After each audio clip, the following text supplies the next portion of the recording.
Find a quadratic polynomial each with the given numbers as sum and product of its zeros respectively. Find a quadratic polynomial. మనం quadratic polynomial కనుక్కోవాలట. ఎలాగా?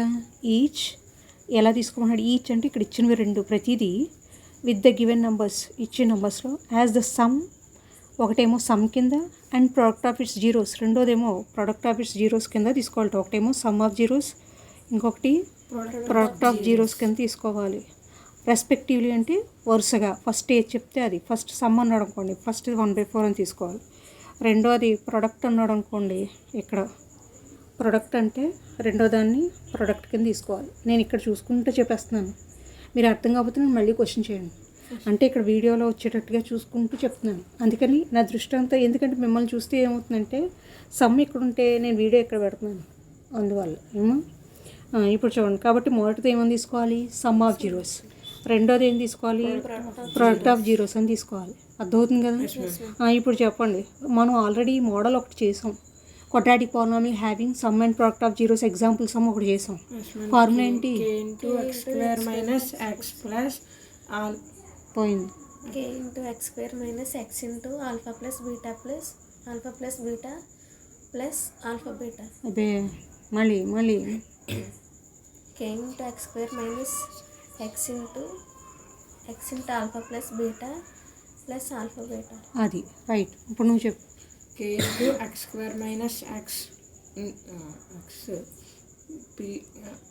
alpha into alpha plus beta x into alpha plus beta plus alpha beta. మళ్ళీ చెప్పు ఇప్పుడు. k into x square minus x into alpha plus beta plus alpha beta. అది correct. ఇప్పుడు చూడండి, మనం కట్టేద్దాం. క్వాడ్రాటిక్ పాలినామియల్ క్యూపీ అంటే క్వాడ్రాటిక్ పాలినామియల్ హ్యావింగ్ జీరోస్ అని రాస్తాను, కానీ ఇక్కడ మాత్రం సమ్ అండ్ ప్రొడక్టే. Having zeros alpha and beta. మనకు ఉన్న ఫార్ములా ఏంటి? That is equal to k into x square minus x into alpha plus beta plus alpha beta. నువ్వు మళ్ళీ ఇంటూ అంటున్నావు, దీని తర్వాత ఇంటూ పలకూడదు. k into x square minus x into alpha plus beta plus alpha beta అలా పలకాలి. దీని తర్వాత మళ్ళీ ఇంటూ అనకూడదు. అర్థమైంది? నెక్స్ట్, ఇప్పుడు మనకి ఆల్ఫా బీటాలు ఉన్నప్పుడు ఇది ఫార్ములా, కానీ ఇక్కడ ఆల్ఫా బీటాలు కట్టేసి సమ్ కట్టేసి ఇచ్చేస్తున్నాడు. ఆల్ఫా ప్లస్ బీటా అంటే సమ్ ఆఫ్ జీరోస్, ఆడు కట్టేసి సమ్ ఆఫ్ జీరోస్, మనం ఆల్ఫా ప్లస్ బీటా కట్టక్కర్లేదు, రెండు యాడ్ చేసి ఇచ్చేస్తున్నాడు. అలాగే ఆల్ఫా బీటా అంటే ప్రొడక్ట్. ఇప్పుడు గివెన్ రాయండి,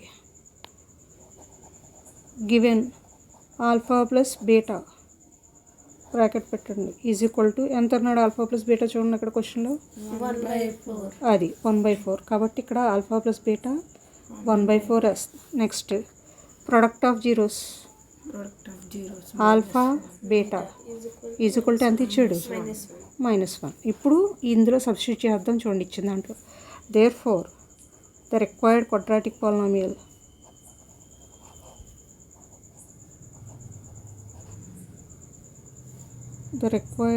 క్యూపీ అని రాస్తున్నాను. క్వాడ్రాటిక్ పాలినామియల్ ఈజ్ కడదాం చూడండి, k into x square minus x into, ఇక్కడ ఫార్ములాలో ఆల్ఫా ప్లస్ బీటా అంటే ఎంత ఇచ్చాడు ఆన్సర్? 1/4 మైనస్ 1/4 1/4. కాబట్టి ఇక్కడ 1/4 రాయండి. నెక్స్ట్ ప్లస్ మళ్ళీ ఆల్ఫా బీటా అంటే ఎంత ఇచ్చాడు? -1 వేసేయండి. ఇక్కడ బ్రాకెట్ క్లోజ్ చేసేయండి.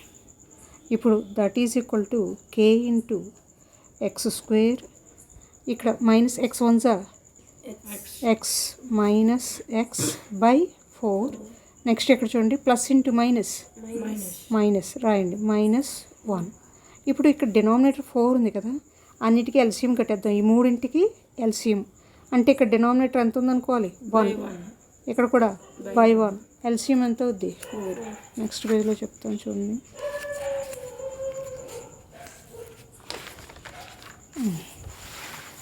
ఇప్పుడు చెప్పండి, that is equal to k into, ఇప్పుడు ఎల్సిఎం ఎంత అయింది? 4 అయింది. ఇప్పుడు చూడండి, ఇక్కడ 1 4లో ఎన్ని టైమ్స్ పోద్ది? 4 టైమ్స్ పోద్ది. 1 ఎల్సిఎం 4లో 4 టైమ్స్. ఆ 4 పెట్టి ఏం చేయాలి? న్యూమరేటర్ని మల్టిప్లై చేయాలి. అంటే 4 ఇంటూ ఎక్స్ స్క్వేర్ ఎంత అవుద్ది? 4x 4x square. కాబట్టి ఇక్కడ ఎంత వస్తుంది మనకి? 4x 4x స్క్వేర్ వస్తుంది. నెక్స్ట్ ఇక్కడ డినామినేటర్ ఎంత ఉంది? 4లో ఎన్ని టైమ్స్ పోద్ది? 1 time 1 into X x X. కాబట్టి ఇక్కడ ఎంత రావాలి మనకి? మైనస్ x ఎక్స్ రావాలి. నెక్స్ట్ తర్వాత ఏముందో చూడండి. తర్వాత ఇక్కడ డినామినేటర్ అంతా 1 4లో ఎన్ని టైమ్స్ పోద్ది? 4 టైమ్స్. ఆ 4 పెట్టి న్యూమరేటర్ మల్టిప్లై చేయండి. 4 1 జా 4 మైనస్ 4. కాబట్టి ఇక్కడ ఎంత వేయాలి మనం? -4 క్లోజ్ చేసేయండి. ఇప్పుడు ఎప్పుడైనా సరే డినామినేటర్ 4 ఉంటే కే వాల్యూ కూడా మనం 4 తీసుకుంటాం అన్నమాట. కే వాల్యూ మన ఇష్టం ఎంతైనా తీసుకోవచ్చు. ఇక్కడ ఏది ఉంటే డైరెక్ట్గా ఆ వాల్యూనే కేకి ఇస్తాం. ఎందుకంటే మనం క్వాడ్రాటిక్ పాలినామియల్ ఇప్పుడు ఫ్రాక్షన్స్ తీసుకోం కాబట్టి డినామినేటర్ ఎంత అయితే సపోజ్ when k = 4 అని తీసుకుంటాం. k 1 2 3 4 ఎనీ వాల్యూ తీసుకోవచ్చు. నేనేం చేస్తాను అంటే ఇక్కడ డినామినేటర్ 4 ఉంది కాబట్టి కేకి 4 ఇస్తున్నాను. అప్పుడు 4 క్యాన్సిల్ అయిపోతాయి అన్నమాట. అందుకు so when k = 4 the QP is the required QP is ఎంత వస్తుంది? అప్పుడు ఈ 4 క్యాన్సిల్ అయిపోయి ఇంక మనకి ఇక్కడ పైన ఏం మిగిలింది? 4x square -x -4 రాద్దాం చూడండి. 4x స్క్వేర్ -x -4 అది సమ్. అర్థమైంది కదా? ఈ మోడల్లో మిగతావి చేయండి. రాకపోతే నేను చెప్తాను.